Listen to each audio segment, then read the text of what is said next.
Hello everyone, my name is Manish. मैं इस video पर बात करने वाला हूं छत्तीसगढ़ बोर्ड अर्धवार्षिक परीक्षा सत्र 2022-23 कक्षा 12वीं विषय रसायन शास्त्र के बारे में बताने वाला हूं। तो स्टूडेंट, वीडियो को लाइक, शेयर और यूट्यूब चैनल को सब्सक्राइब कर ले। पीडीएफ टेलीग्राम ग्रुप पर मिलेगा। टेलीग्राम ग्रुप का लिंक कम्युनिटी पोस्ट पर मिलेगा, वहां पर जाइए।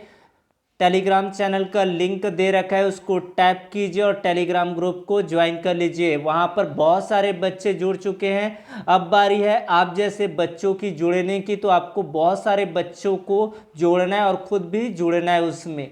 तो अंक रहेगा 70 अंकों का पूर्णांक है। 3 घंटे का पेपर रहेगा। यहाँ पर सबसे पहले निर्देश दिया गया प्रश्न क्रमांक 1 से 5 तक अति लघु उत्तरीय प्रश्न। प्रत्येक प्रश्न यहाँ पर 1 अंक रहेगा।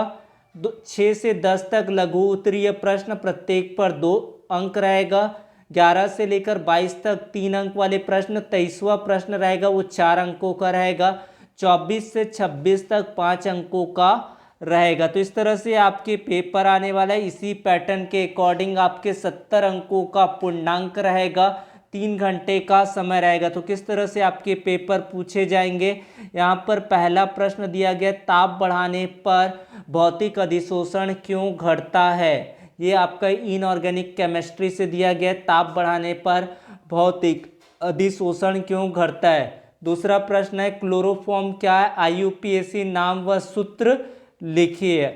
बीएससी क्या है, पूरा नाम व सूत्र लिखिए। अगर इनका पूरा आपको सॉल्यूशन चाहिए तो आप लोग कमेंट पर मैसेज करें। जितना ज़्यादा आप लोग कमेंट करेंगे उतना ही जल्दी आपको सॉल्यूशन मिल पाएगा। डीडीटी क्या है, इसका पूरा नाम और सूत्र लिखिए।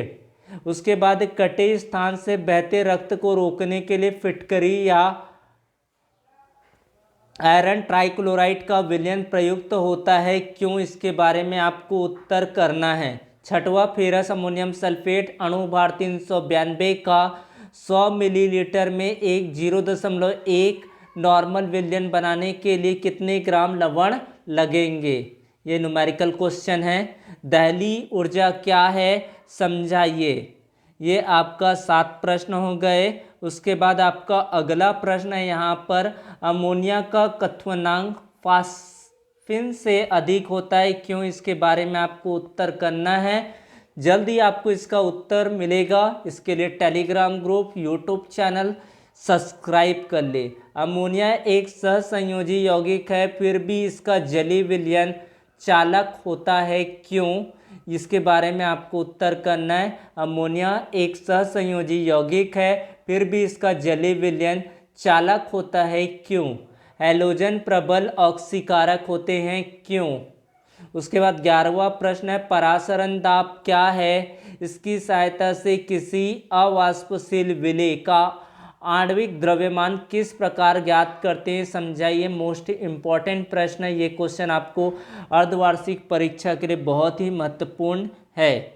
उसके बाद 12वां प्रश्न है, किसी अभिक्रिया का ताप 293 से 313 केल्विन कर देने से उसकी दर चौगुनी बढ़ जाती है। इस अभिक्रिया की सक्रियण ऊर्जा ज्ञात कीजिए। यहाँ पर आपको दिया गया है। टिंडल इफेक्ट क्या है, चित्र देकर समझाइए। मोस्ट इंपॉर्टेंट ये प्रश्न है, आपको महत्वपूर्ण प्रश्न, ये क्वेश्चन आपको पूछे जाते हैं। उसके बाद एल्यूमिनियम के विद्युत अपघटन सेल का नामांकित चित्र बनाइए। इससे होने वाली रासायनिक अभिक्रियाएं लिखिए। 14 प्रश्न हो गए। उसके बाद है NiH2O6 2+ विलयन हरा है, NiCCN4 2- का विलयन रंगीन होता है, समझाइए। 15वां ये प्रश्न है।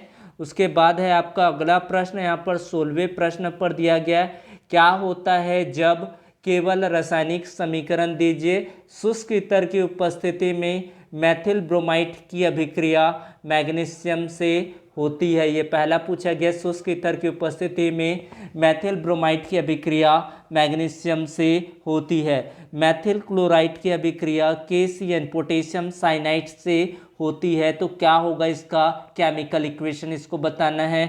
उसके बाद है आपका क्लोरो आपको दिया गया एजी चूर्ण के साथ गर्म किया जाता है तो क्या होगा आपका रिएक्शन, इसको बताना है। राउल्ट नियम क्वेश्चन पूछे जाते हैं। राउल्ट के नियम की सहायता से अवाष्पशील विलेय का आणविक द्रव्यमान किस प्रकार निर्धारित करते हैं, समझाइए। उसके बाद एक प्रथम कोटि अभिक्रिया का अर्ध आयुकाल 15 मिनट है। इस अभिक्रिया के 90% पूर्ण होने में लगा समय ज्ञात कीजिए। महत्वपूर्ण ये प्रश्न है। आपको क्वेश्चन बैंक का भी सॉल्यूशन आपको चाहिए तो कमेंट पर मैसेज करें, उसका भी सॉल्यूशन आपको बहुत ही जल्द कराया जाएगा। तो चैनल को आप लोग सब्सक्राइब कर ले, इसी तरह के पेपर आपको बोर्ड परीक्षा पर देखने को मिलेगा। उसके बाद है आपका 19वां प्रश्न, अपोहन क्या है। अपोहन द्वारा कोलाइडी विलयन का शोधन, चित्र देकर समझाइए। महत्वपूर्ण ये प्रश्न है और क्वेश्चन बैंक से ये प्रश्न आपको दिया गया है।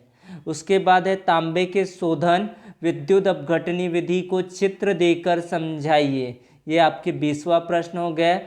Fe(CN6-4) आंतरिक कक्षा संकुल है जबकि Fe(F6-3- बाह्य कक्षक संकुल है, क्यों। इसमें आपका आंतरिक कक्षक संकुल है, इसमें आपके बाह्य कक्षक संकुल है। उसके बाद है आपका 22 नंबर का प्रश्न देखते हैं तो आपको 21 तक यहाँ पर बताया गया। उसके बाद इसका 22वां प्रश्न यहाँ पर, निम्नलिखित प्रत्येक अभिक्रिया में बनने वाले उत्पाद आपको बताना है। CH3CH2CH2Cl प्लस NaI एसीटोन और उष्मा की उपस्थिति में यहाँ पर क्या प्रोडक्ट बनेगा, इसको आपको बताना है। C6H5ONa प्लस C2H5Cl गैस क्या बनेगा यहाँ पर ये बताना है। CH3CH2Br प्लस KCN एसीटोन और उष्मा की उपस्थिति में यहाँ पर क्या बनेगा, इसको बताना है। तो बहुत ही महत्वपूर्ण प्रश्न है, ये उत्पाद आपको बताना है, इसमें प्रोडक्ट बताना है। उसके बाद है क्रिस्टली ठोस और अक्रिस्टली ठोस में आपको अंतर लिखना है। साथ में इसके और भी क्वेश्चन कर लेंगे, जैसे कि शॉटकी त्रुटि और फ्रैंकल त्रुटि रिक्तिका पर क्वेश्चन आपको पूछे जाएंगे इस चैप्टर पर, तो वो क्वेश्चन को भी आपको अच्छे से देख लेना है। एन प्रकार के अर्धचालक और पी प्रकार के अर्धचालक में अंतर लिखना है। दोनों ही क्वेश्चन महत्वपूर्ण है, ये क्वेश्चन आपको 4 अंकों पर पूछे जाएंगे। उसके बाद है आपका 24वां प्रश्न, लैंथेनाइड संकुंचन क्या है। लैंथेनाइड संकुंचन के कारण और परिणाम क्या होते हैं, इसके बारे में आपको उत्तर लिखना है।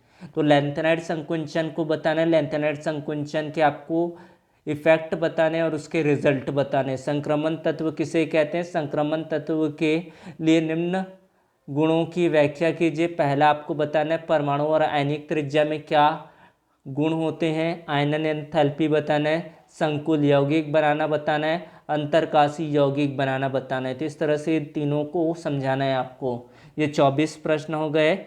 बात करते हैं आपके अगला प्रश्न यहाँ पर, नरनस्ट समीकरण क्या है। डैनियल सेल के लिए ईएमएफ की गणना कीजिए। अथवा पर दिया गया विद्युत रासायनिक श्रेणी क्या है। कोलरास का नियम लिखते हुए निम्न 2 अनुप्रयोग लिखिए। दुर्बल विद्युत अपघट्यों के लिए अनंत अनुता पर मोलर चालकता ये ज्ञात करना है, उदाहरण सहित बताना है। वियोजन की मात्रा को ज्ञात करना है। उसके बाद है आपका 26वां प्रश्न, देखते हैं क्या प्रश्न यहाँ पर दिया गया है। विद्युत रासायनिक सेल किसे कहते हैं। जिंक और कॉपर डैनियल सेल की क्रियाविधि को सचित्र समझाते हुए रासायनिक समीकरण भी दीजिए। निम्न को यहाँ पर समझाना है। पहला आपको मानक हाइड्रोजन इलेक्ट्रोड SHE तथा चित्र के साथ आपको इसको समझाना है। SHE के एनोड व कैथोड पर होने वाली सेल अभिक्रिया संचारण क्या है। जंग लगने की क्रिया का वैद्युत रासायनिक सिद्धांत आपको समझाना है। यहाँ पर मोलर चालकता किसे कहते हैं, सूत्र और इकाई लिखिए। उसके बाद 5वां पर दिया गया रेडॉक्स अभिक्रिया क्या, उदाहरण देकर समझाइए। केवल आपको यहाँ पर समीकरण बताना है। इस तरह से आपके पूरे पेपर रहेंगे। 70 अंकों का पूर्णांक रहने वाला है। Thank you so much, thank you.